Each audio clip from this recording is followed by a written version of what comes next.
Hey everybody, what's going on? Dr. Lytle here. We have Frank and Shannon with us today.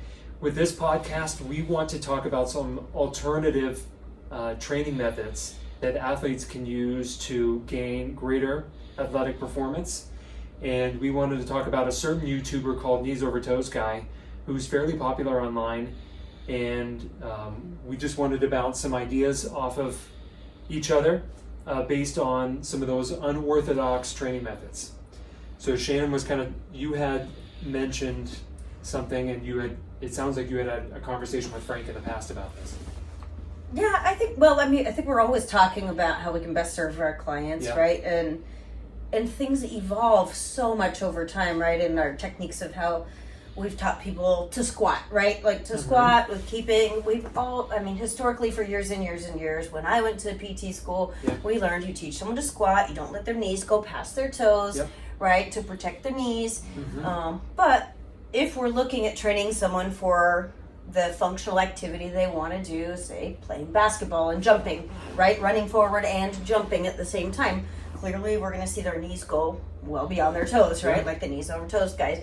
So, I do think we have to be open to ideas about evolving our thinking to say maybe what I've been doing hasn't always been correct, right? Because I did the best with the information I had at the time, and now the information is changing, right? And as we're trying to work towards helping someone with their functional goals, learning from people who are seeing thousands of clients and getting good results, maybe they don't have a double-blind randomized control study showing this particular thing, but I think some anecdotal information is useful and trying to best serve our clients to train them for their specific thing that they want to do.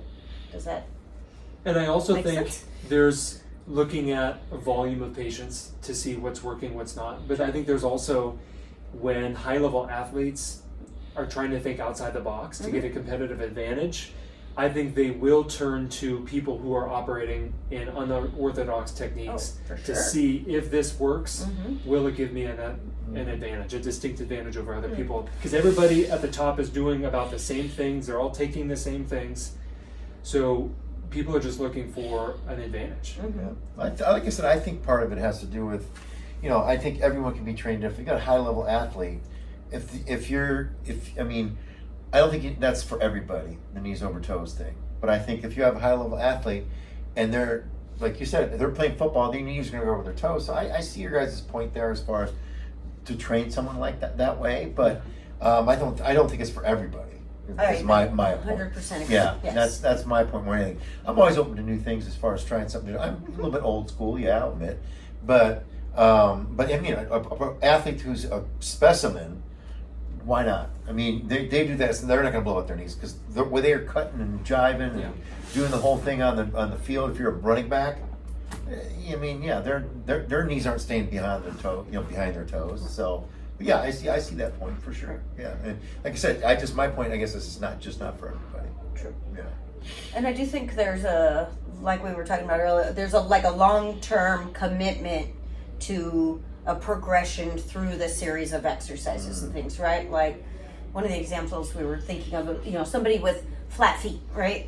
If you want to improve the stability of your arches, say, or your feet, not have to wear a supportive shoe, well, that requires a fairly long-term commitment to strengthening those muscles consistently over it may be months to years, right? Because those tissues have adaptively lengthened through the arch of your foot, that we have to both strengthen and shorten those tissues to make a more neutral position arch. Like that's just an example, right? Of like somebody that may get the advice to wear a barefoot shoe or something like that, but you have to be willing to go through the long-term work to make that feasible.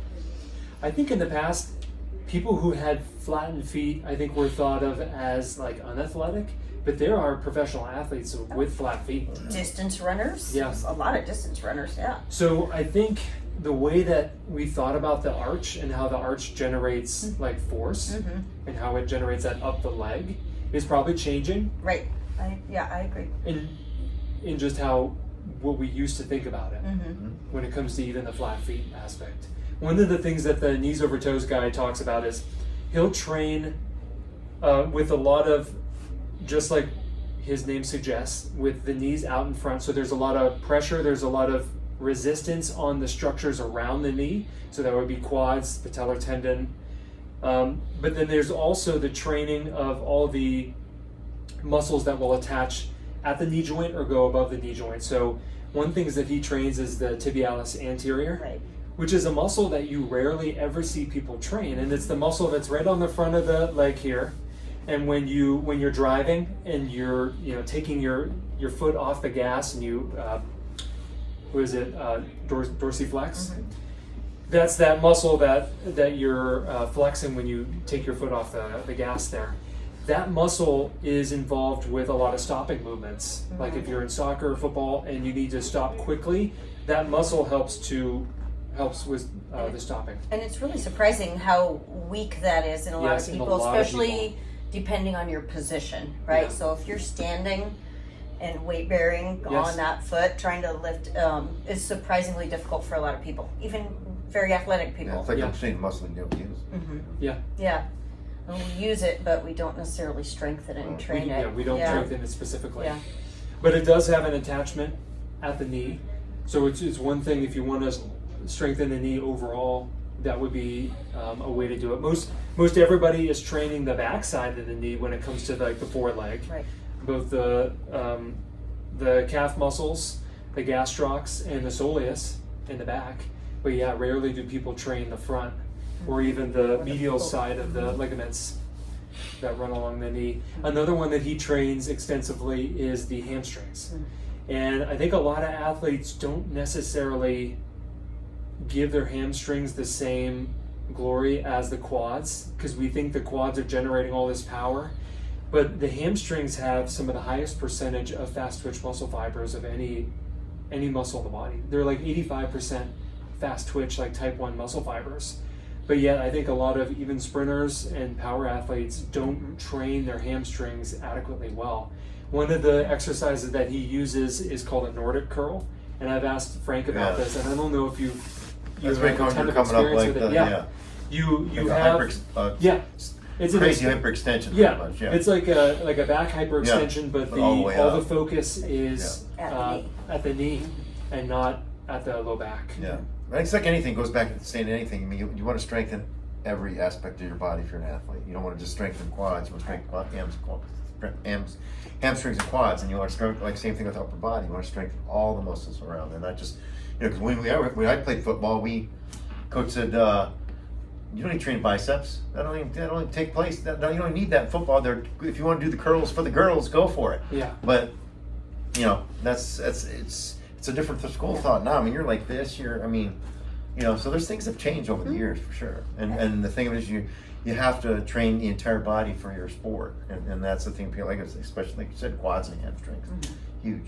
And I think there's even people who talk about other unorthodox trainers that will talk about more power, explosive movements for athletes now, where it's less about being in the gym and it's more about 100% like all-out sprint training for athletes.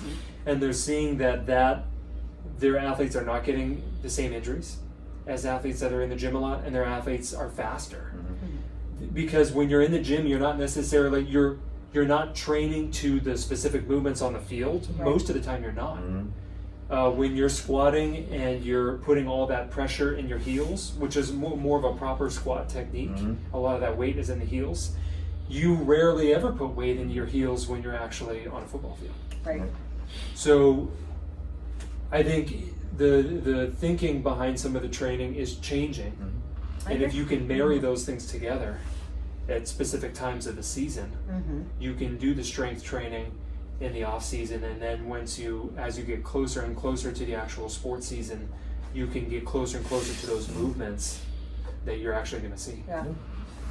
Good. Sounds good. All right. If you guys like the content like this, be sure to like and subscribe to all of our channels. We're trying to put more content on YouTube, so check out our YouTube videos and our YouTube shorts. Check us out on Instagram and on Facebook. And check out our TikToks, because we try to be real funny on TikToks. And Doc won't hurt you if you don't subscribe. I will. Because he's the big bad meanie. Yeah. It's not me. Yeah. So catch us on those, and if there's specific things that you want us to make videos about, be sure to comment in the comments below. We'll see you on the next one.